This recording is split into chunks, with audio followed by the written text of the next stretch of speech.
ஞானாம்பிகா சமேத காலதஸ்தீஸ்வரர் திருவடிகளே சரணம்.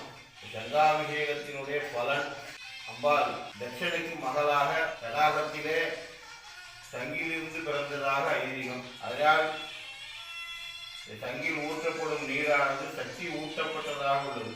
உடலுக்கும் உள்ளத்துக்கும் உறுதி கொடுக்கக்கூடிய ஒரு நீராக அமைகிறது. மற்றொன்று, கங்கானது கடலில் விளைவதால் நதி நீரை அபிஷேகம் செய்வது போல கடல் நீரை கொண்டு வந்து அபிஷேகம் செய்வதாக ஒரு தத்துவம்.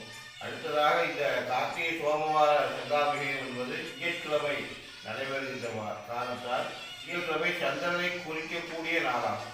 சந்திரமா மனசோ ஜாதா, சந்திரன் மனோகாரகனாக கூறப்பட்டுள்ளது.